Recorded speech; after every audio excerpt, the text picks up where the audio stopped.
प्रधानमंत्री नरेंद्र मोदी ने देश की समझदारी के चेहरे पर, देश की बुद्धिमत्ता के चेहरे पर एक और करारा तमाचा मारा है। जी हां, वो बागेश्वर धाम पहुंच गए और वहां पर पहुंचकर उन्होंने धीरेंद्र शास्त्री को एकता का प्रतीक बताया है।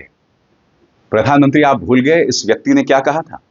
कुंभ में जब भगदड़ मची थी तब इस व्यक्ति ने कहा था कि जो लोग मर गए उन्हें मोक्ष हासिल हुआ है। इस व्यक्ति ने यह भी कहा कि जिन लोगों ने कुंभ में डुबकी नहीं लगाई वो देशद्रोही हैं।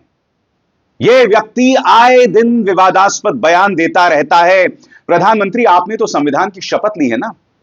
यह व्यक्ति संविधान का अपमान करता है। संविधान के अंदर जो निहित धाराएं हैं, यानी धर्मनिरपेक्षता, उसके बारे में बयान देता है, अनर्गल बयान देता है। मगर धीरेंद्र शास्त्री, जो मेरे हिसाब से एक ढोंगी है, आखिर प्रधानमंत्री की क्या मजबूरी है कि उन्हें एकता का प्रतीक बता रहे हैं वो व्यक्ति जो आम इंसान की समझदारी पर एक करारा तमाचा है? प्रधानमंत्री की ऐसी क्या मजबूरी है कि वो धीरेंद्र शास्त्री को एकता का प्रतीक बता रहे हैं? सुनिए प्रधानमंत्री ने क्या कहा और फिर मैं उसकी चर्चा करूंगा। प्रधानमंत्री, ये वो व्यक्ति है यानी धीरेंद्र शास्त्री जो आए दिन भड़काऊ वाहियात बयान देते रहता है, संवेदनहीन बयान देते रहता है। आपका वहां जाना ही अपने आप में एक बहुत बड़ा सवालिया निशान है। चलिए, आप वहां चले गए, मगर आप वहां जाकर उन्हें एकता का प्रतीक बता रहे हैं। मैं आपको बतलाना चाहता हूं इन्होंने क्या क्या बयान दिए। सबसे पहले जनसत्ता की इस खबर पर गौर कीजिए। जिस दिन हर मंदिर में मस्जिद बन जाएगी, धीरेंद्र शास्त्री का बड़ा बयान। यानी पिछले 11 सालों से भारतीय जनता पार्टी सत्ता में, उत्तर प्रदेश में दूसरी बार बीजेपी सत्ता में, मगर फिर भी हिंदू मुस्लिम के नाम पर यह भड़काऊ बातें कर रहा है। आपकी स्क्रीन पर इसका बयान जो मैं आपको पढ़ के सुनाना चाहता हूं। मध्य प्रदेश में बागेश्वर धाम के पीठाधीश्वर धीरेंद्र शास्त्री ने हिंदू मुस्लिम को लेकर विवादास्पद बयान दिया है। उन्होंने कहा है कि जिस दिन ये मुस्लिम 50% हो जाएंगे, हर मंदिर में मस्जिद बन जाएगी, तब हिंदुओं को पता चलेगा। पंडित धीरेंद्र शास्त्री ने इंडिया न्यूज को दिए गए इंटरव्यू में यह बात कही। एक दूसरे इंटरव्यू में उन्होंने कहा कि वो भारत में हिंदू समाज के बीच एकजुटता का संदेश लेकर जल्द ही पूरे देश में पदयात्रा निकालेंगे।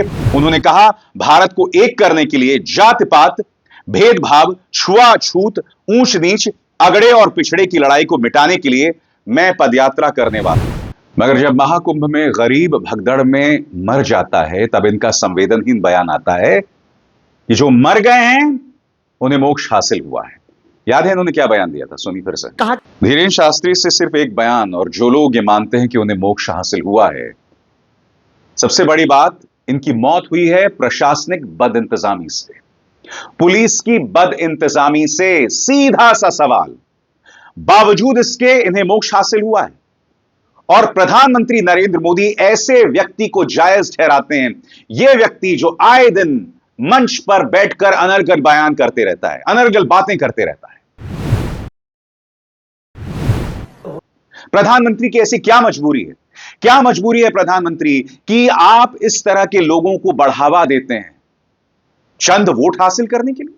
कहीं ना कहीं प्रधानमंत्री नरेंद्र मोदी इस मुलाकात के जरिए, ऐसे बयानों के जरिए हिंदू समाज को यह संदेश देने की कोशिश कर रहे हैं कि देखो, मैं हिंदू संतों के साथ खड़ा हूं। सबसे बड़ी बात, ऐसा कैसे हो सकता है कि जो लोग इस तरह की वाहियात बयानात देते हैं उन्हें आप हिंदू संस्कृति, हिंदू संवेदनाओं का हिस्सा मानते हैं? सबसे बड़ी बात, जिस बलात्कारी आसाराम को अदालत सजा सुना चुकी है, क्या आप उन्हें हिंदू समाज का हिस्सा बताएंगे? जिस बलात्कारी और हत्यारे राम रहीम को बार बार भारतीय जनता पार्टी पैरोल पर रिहा करती है चंद चुनावों में फायदा हासिल करने के लिए, क्या आप इन्हें हिंदू समाज का प्रतीक मानेंगे?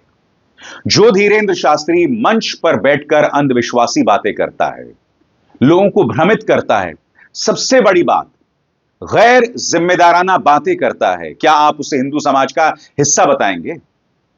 उससे भी बड़ी बात, यह कहना कि यह एकता का प्रतीक है। यह बयान कहीं ना कहीं इस सभ्य समाज के चेहरे पर एक करारा तमाचा है।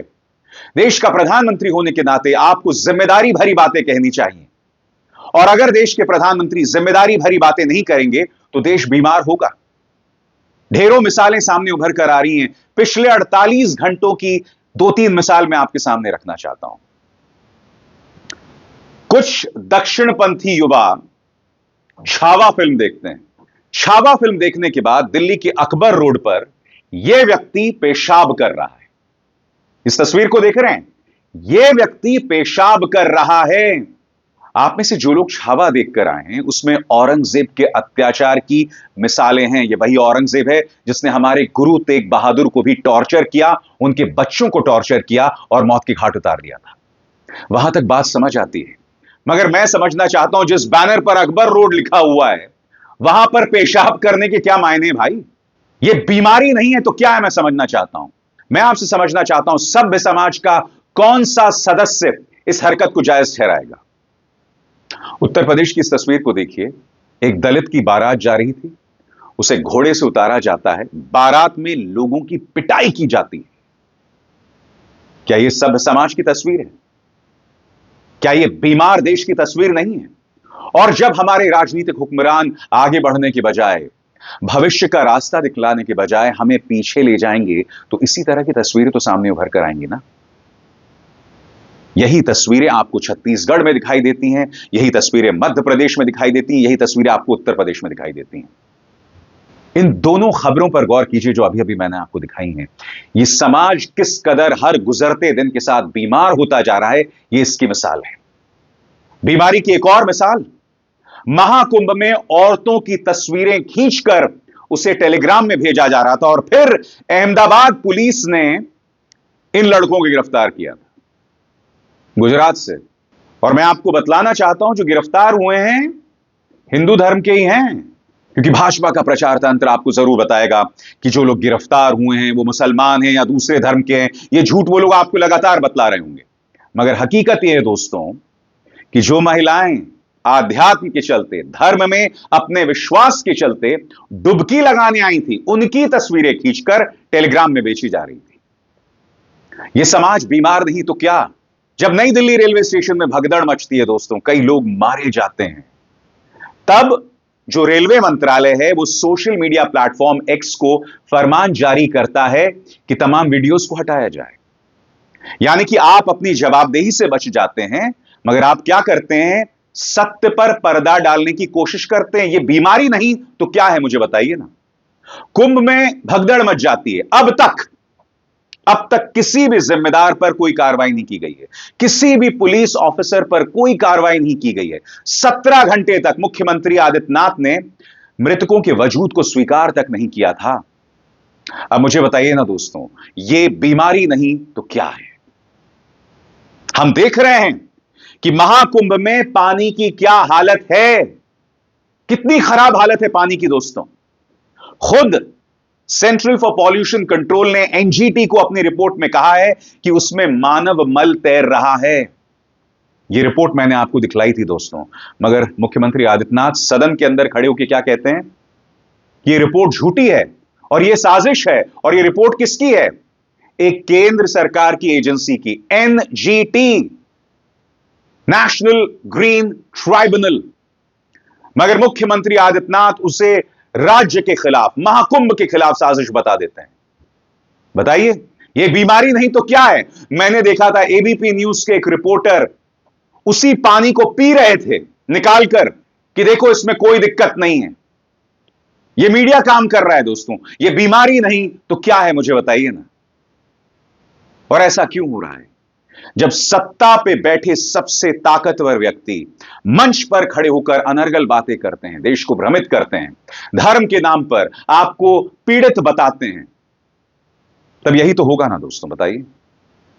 आज जो तमाम बातें मैंने आपके सामने रखी, बहुत ही व्यथित मन से आपके सामने रखी हैं, दुखी मन से ये बातें रखी हैं। रोज ये कार्यक्रम करना मेरे लिए आसान नहीं होता है, क्योंकि जब मैं आपके सामने समाज की बीमारियां लाकर रखता हूं ना, तो उन तमाम बीमारियों में उसे मुझे भी पढ़ना पड़ता है, और यह मानसिक तौर पर किसी भी व्यक्ति के लिए सही नहीं होता है। हर कार्यक्रम करने के बाद कम से कम आधा घंटा मुझे ध्यान लगाना पड़ता है ताकि इन चीजों को मैं अपने दिमाग से बाहर कर सकूं। मगर आप क्या इस बात को समझते हैं? क्या आप इस बात को समझते हैं कि यह प्रोपेगेंडा आपको मानसिक तौर पर किस कदर बीमार बना रहा है? क्योंकि मैं तो आपको आगाह कर रहा हूं, मैं आपको चेतावनी दे रहा हूं, मगर आप इस तमाम जहर को ग्रहण करके ऐसे ढोंगियों के प्रचार को इसका ग्रहण करके आप खुद को बीमार कर रहे हैं, अपने बच्चों को बीमार कर रहे हैं। मैंने महाकुंभ के एक वीडियो में देखा था, एक आदमी से इंटरव्यू लिया जा रहा था और वो आदमी कह रहा था, हां जो लोग मर गए उन्हें मोक्ष मिला है। यह असर है, यह प्रभाव है धीरेंद्र शास्त्री जैसे ढोंगियों का। अब विचार आपको करना है दोस्तों कि आप कमेंट सेक्शन में आके मुझे ही गाली देंगे या इन ढोंगियों पर विचार करेंगे, या प्रधानमंत्री नरेंद्र मोदी से सवाल उठाएंगे कि आपने धीरेंद्र शास्त्री को एकता का प्रतीक आखिर क्यों बताया? आपकी क्या मजबूरी है? आप देश के प्रधानमंत्री हैं, आपको आगे देखने की, एक वैज्ञानिक सोच गढ़ने की शिक्षा देनी चाहिए, मगर हर गुजरते दिन के साथ आप कहते हैं पीछे बढ़ो, आप कहते हैं गड्ढे खोदो। कितना बदल गया है देश सिर्फ 11 सालों में। अभिसार शर्मा को दीजिए इजाजत, नमस्कार। स्वतंत्र और आजाद पत्रकारिता का समर्थन कीजिए, सच में मेरा साथी बनिए। बहुत आसान है दोस्तों, इस ज्वाइन बटन को दबाइए और आपके सामने आएंगे ये 3 विकल्प, इनमें से एक चुनिए और सच के इस सफर में मेरा साथी बनिए।